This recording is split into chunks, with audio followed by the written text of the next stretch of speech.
Aksi oknum TNI di Makassar ngamuk, acungkan Senpi datangi rumah politisi Gerindra Sulsel. Sejumlah pria berseragam loreng mendatangi rumah warga di sebuah komplek perumahan, Kecamatan Manggala, Kota Makassar, Rabu, tanggal 4 September tahun 2024. Oknum anggota TNI tersebut hadir bersama seorang pria sipil lainnya. Salah satu pria berseragam dinas itu bahkan terlihat menenteng senjata api. Rumah yang didatangi diketahui milik Harmansyah yang merupakan Ketua Bapilu Gerindra Sulsel. Reni, istri Ketua Bapilu Gerindra Sulsel Harmansyah mengaku trauma atas aksi koboi oknum anggota TNI di rumahnya. Ia pun meminta perlindungan Panglima TNI, KSAD, dan Pangdam 14 Hasanuddin.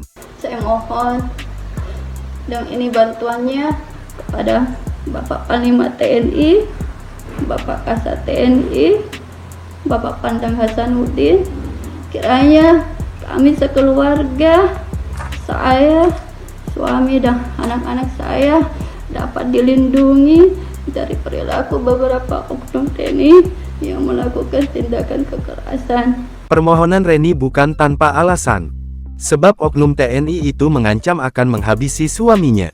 Ia dan anak-anaknya bahkan diancam akan diculik. Sekali lagi saya mohon bantuannya Pak, saya sebagai manusia biasa mohon bantuan nyawa saya, anak-anak saya, dan suami saya merasa terancam.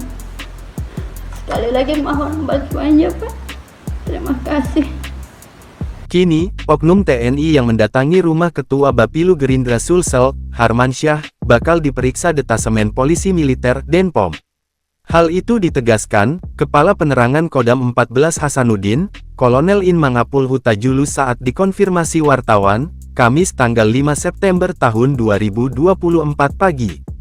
Menurutnya, oknum TNI yang ada dalam rekaman video tersebut sementara dipanggil pihak Detasemen Polisi Militer Denpom 14 Hasanuddin.